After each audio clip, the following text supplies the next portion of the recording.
இன்னைக்கு எந்த கோட்டைக்கு வந்திருக்கேன்னு பார்த்தீங்கன்னாக்கா, திருக்கடைக்குன்றம் டிஸ்ட்ரிக்ட் முனிசிபல் கோட்டை வந்திருக்கேன். இங்க ஒரு பதிவு போடுறதுக்கு முன்னாடி நடிகர் தனுஷ் அவர்களுக்கு ஒரு நன்றியை தெரிவிச்சுக்கிறேன். எதுக்காக தனுஷுக்காக நன்றி தெரிவிச்சுக்கிறேன்றதை எனக்கு பின்னாடி பார்க்க புரியும். 2 பாட்டா போட்டிருக்கேன். பொறுமையா பாருங்க. இது கடன் வாங்கினவங்க, loan, credit card, personal loan இதெல்லாம் வாங்கினவங்களுக்கு பார்க்குறதோட செக்யூர்டு, அன்செக்யூர்டு லோனு முழுசா வந்து டிராக்டர் லோனு இதுதான் முக்கியம். அதாவது கண்டென்ட்டே டிராக்டர் லோன் பற்றியும், அதே போல் personal loan, business loan. Okay, topic வந்துடுவோம். சமீபத்தில் பார்த்தீங்கன்னா ஒரு படம் ஒன்று பார்த்தேன், தனுஷோட படம். அதில் பார்த்தீங்கன்னாக்கா நிறைய பேர் வந்து இந்த டிராக்டர் லோனு வாங்கிட்டு வீட்டு வாசலாம் இழந்துடுறாங்க அப்படின்னு கேள்விப்பட்டேன். அதே போல் தான் இங்கே வந்திருக்கிறதும் அதுக்காக தான். இங்கே பார்த்தீங்கன்னா நிறைய வந்து பார்த்தீங்கன்னா அட்டாச்மெண்ட் லோன்ஸ். நீங்கள் வாங்கின லோன் எதுவாக இருக்கட்டும், ஒரு கிரெடிட் கார்டு, பர்சனல் லோனு, ஒரு டிராக்டர் லோனு, கார் லோனு, இதுக்கு எல்லாத்துக்கும் சேர்த்து மெயினாக டிராக்டர் தான் ஃபஸ்ட்டு ஹிட்லிஸ்ட்டில் நிற்கிறது.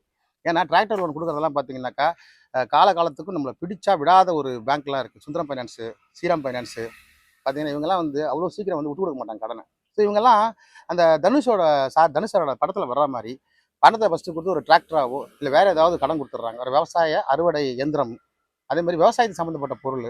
அதே போல் இங்கே பார்த்தீங்கன்னாக்கா இந்த ட்ரக்கு, இந்த ஹெவி வீலரு இதெல்லாம் வாங்க நிறைய பேர் இருக்காங்க. 6 வீலரு, 12 வீலரு இவங்க எல்லாத்துக்குமே லோன் கொடுக்கும்போது ரொம்ப சிம்பிளான ஒரு வழிமுறை தான் கடைபிடிக்கிறாங்க. நம்ம இந்த படத்தில் பார்த்த வரைக்கும் தனுஷ் சார் அவர் என்ன பண்ணுவார்னா, இந்த மாதிரி வந்து டிராக்டர் லோன் தான் மெயினாக காமிப்பாங்க. இந்த டிராக்டர் லோனை வீட்டு அடமானம் வச்சு வாங்குற மாதிரி, அந்த லோனை கட்ட முடியாமல் போனதுனால அந்த வீடை வந்து பேங்க் ஜப்தி பண்ணுற மாதிரி, கடைசியில் அந்த ஹீரோ வந்து அந்த லோனெல்லாம் இவரே வந்து வேற இல்லீகலாக சம்பாரித்து அந்த கடனை அடைச்சிடுற மாதிரி, அதுக்கப்புறம் வந்து மக்கள் எல்லாம் அவர் பாராட்டுற மாதிரி, இப்படி தான் அந்த கதை அமையும். ஆனால் நிஜ வாழ்க்கையில் அப்படிலாம் பண்ண முடியாது. இப்போ ஒரு ஹீரோ வந்து உங்களை காப்பாற்றணும்னு உட்காந்துட முடியாது. ஒரு ஹீரோ தான் உங்களை காப்பாற்றணும்னா உட்காந்துட்டே இருக்க வேண்டியது தான். படத்தில் வந்து ஒரு ஹீரோ சொல்கிறாருன்னா அது ரீல். அது ஒரு கைத்தட்டலுக்காகவோ இல்லை ஒரு ஹாஸ்யத்துக்காகவோ படம் ஓடணுன்றதுக்காகவோ ஒரு ஹீரோ நடிக்கிற நடிப்பு, அது ரீல். ஆனால் ரியல் அப்படி இல்லை. ரியலில் முக்கால்வாசி பார்த்தீங்கன்னா இந்த ஸ்ரீராம் ஃபைனான்ஸ் ரொம்ப வந்து நம்ம பதிவில் அடிக்கடி வர்றது ஸ்ரீராம் ஃபைனான்ஸ் தான். இவங்க லோன் கொடுக்கும்போது பத்திரத்தில் எழுதி வாங்குறது இல்லை, மாறாக என்ன பண்ணுறாங்க அப்படின்றத சொல்கிறேன். உதாரணத்துக்கு நீங்கள் ஒரு ஸ்ரீராமுக்கு லோன் போகிறீங்க, அவங்க உட்கார்றவங்க என்ன கேட்குறாங்கன்னா, உங்களுக்கு எதாவது இடம் இருக்கா கேட்குறாங்க. இல்லை சார் எனக்கு இல்லை. சரி, உங்கள் யாருக்காவது இடம் வச்சுருக்காங்களா? பத்திரம்லாம் ஒன்றும் பதிவு பண்ண தரலைங்க, சும்மா ஒரு ஜெராக்ஸ் மட்டும் கொடுத்துட்டு போங்க அப்படின்றாங்க. இவர் என்ன பண்ணுறாரு, யாரையோ கொஞ்சம் கூட்டு வராரு, ஒரு வயசான விவசாயி கூட்டு வராருன்னு வச்சிங்களேன். அவர் கூட்டு வராரு, விவரம் எதுவும் தெரியாது, இந்த பத்திரம் ஜெராக்ஸ் இருக்காங்க, இல்லை டேக்ஸ் கட்ட ரசீது இருந்தால் கூட போதுன்றாங்க. இவங்க என்ன பண்ணுறாங்க, இந்த மாதிரி வாங்கிட்டு சரி கையெழுத்து மட்டும் போடுங்கன்னு சொல்லிட்டு கேரண்டர் 2 பேர் சொத்து இருக்கிறவங்கள போட்டு சொத்து இல்லாதவங்க லோனை கொடுத்து துரத்தி விட்டுறாங்க. இப்போ என்ன ஆகுதுன்னா இந்த கடனை கேட்கவே மாட்டாங்க. அதே மாதிரி அந்த சொத்து யார் கொடுத்தாரோ அவரோட ஜெராக்ஸ் பேப்பரை வச்சு, சர்வே நம்பரை வச்சு அவங்க என்ன பண்ண க்ளீனாக ட்ராக் பண்ணி அந்த சொத்து இப்போ யார் பேர்ல கண்டுபிடிச்சிடுறாங்க. அந்த சொத்தை வந்து இவங்க என்ன பண்ணுறாங்கன்னா, ஒரு லோனை கட்டாதவரை உடனே அட்டாச்மெண்ட் போட்டுடுறாங்க. இப்போ பார்த்தீங்கன்னா திருக்கழிகுன்றம் டிஸ்ட்ரிக்ட் முனிசிபல் கோர்ட்டில் இருக்கும்.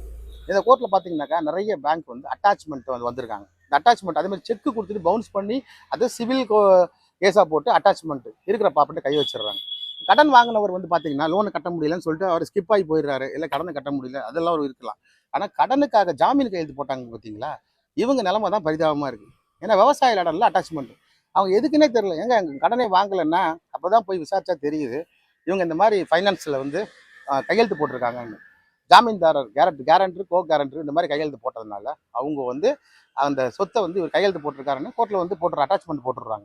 அவங்களே ஒரு ஓஎஸ் போட்டுடுறாங்க, ஒரிஜினல் சொத்து போட்டு இந்த மாதிரி ப்ரேயரில் ஆர்டர் 7 ரூல் 1 வந்து ப்ரேயரில் இந்த மாதிரி இவரோட சொத்து வந்து அட்டாச் பண்ணி எங்களுக்கு ஜப்தி பண்ணி பணத்தை கொடுக்கும்படி கேட்டுக்கிறேன்னு சொல்லிட்டு இங்கே ஒரு கிளைண்ட்டில் ப்ரேயரை சொல்லிடுறாங்க. ஸோ இந்த ப்ரேயரை சொன்னோம்னா எதிர்பார்ட்டி நோட்டீஸ் அமிச்சா கூட நாம எதுவும் கடன் வாங்கல அசால்ட்டாக இருக்கிறவங்க கடைசியில் ஈஸியை பார்க்கும்போது தான் தெரியுது ரெஜிஸ்டர் ஆஃபீஸில் அவங்களோட சொத்து மேலே அட்டாச்மெண்ட் இருக்குது. வாங்காத கடனுக்கு அட்டாச்மெண்ட், கையெழுத்து போட்ட குற்றத்துக்காக அவங்க சொத்து பறிமுதல். இப்போ தான் அந்த பாயிண்ட்டுக்கே வரும். இந்த படத்துக்கு இதுக்கு ஒரு நெருங்கிய தொடர்பு இருக்குது. ஒரு பேங்க் வந்து எவ்வளோ ஹிடன் இன்ட்ரெஸ்ட் போட்டிருக்கு, ஹிடன் சார்ஜஸ், மறைமுக வட்டி எவ்வளோ போடுறாங்க, லோன் வாங்கும் போது அந்த கண்டிஷன்ஸ்லாம் படித்து பார்க்கணும். இந்த படத்தில் மொத்தமாகவே வர்றதெல்லாம் இந்த தனுஷ் சாரோட படத்தில் அப்படி தான் வருது. ஏன்னா ஒரு லோன் வாங்குறவங்கள எப்படி ஏமாத்துறாங்க பேங்க்குன்றது இதை நான் சொல்லணும்னு அவசியம் இல்லை. என் சேனல் வழியாக நிறைய பேர் என்ன சொல்கிறதுன்னா, சார் நீங்கள் வந்து லோனை கட்ட வேணா சொல்கிறீங்களா? அப்படிலாம் கிடையாது. முதல்ல பொதுமக்களை ஏமாத்துறதே இந்த வங்கி தான். இப்போ பேங்க் என்ன பண்ணுறாங்கன்னா, இவங்க ஹிடன் சார்ஜஸ் சொல்கிறதே கிடையாது. அதாவது மறைக்கப்பட்ட அந்த மிச்சலைனஸ் சார்ஜ்னு சொல்லுவாங்க, வட்டி, மறைக்கப்பட்ட வட்டிகள். ஸோ முக்கால்வாசி அவங்களால நிலத்தை வந்து பறி கொடுத்துட்றாங்க. அந்த நிலத்தை பேங்க் டேக் ஓவர் பண்ணி இங்கே பார்த்தீங்கன்னா திருக்கழிகுன்றம், அதே போல் செங்கல்பட்டு மாவட்டத்தில் ஏகப்பட்ட இடத்துல பேங்க் போர்டு வச்சுருக்காங்க. அவங்க என்ன பண்ணுறாங்கன்னா அட்டாச்மெண்ட்டை போட்டு போலீஸ் ப்ரொடக்ஷனோட உள்ளே வந்துடுறாங்க. பாவம் அந்த ஏழை விவசாயிகளை ஒன்றும் பண்ண முடியல. ஏன்னா அவருக்கு எழுத்து பேசுறதுக்கு திராணி இல்லை, அவர்கிட்ட போராடுறதுக்கு பணமும் இல்லை. அதனால தான் வக்கீல் ஒருத்தர் இருக்கிறது கூட அவங்களுக்கு தெரிய மாட்டேங்குது.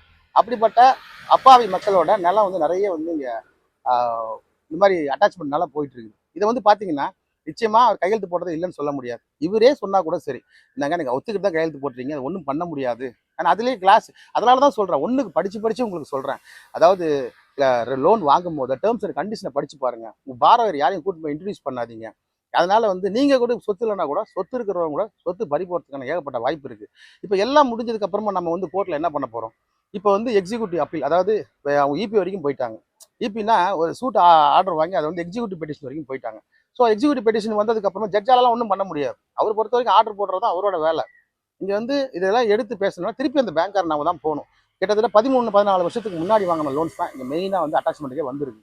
பெரும்பாலும் நான் சொல்ற அந்த லிஸ்ட் இருக்கிற பேங்க்ஸ் தான் வந்து மெயினான சுந்தரம் ஃபைனான்ஸை ரொம்ப சீரியஸா பார்ப்பாங்க. ஸ்ரீராம் ஃபைனான்ஸ், டிவிஎஸ் குரூப், அவங்க எல்லாருமே ரொம்ப சீரியஸா இந்த லோனை வசூல் பண்றதுல, அவங்கள பொறுத்த வரைக்கும் கடனை வசூல் பண்றது தப்பு இல்லை. ஆனா அதே சமயம் வந்து இதுல மனசாட்சின்றதுக்கு இடமும் இல்லை.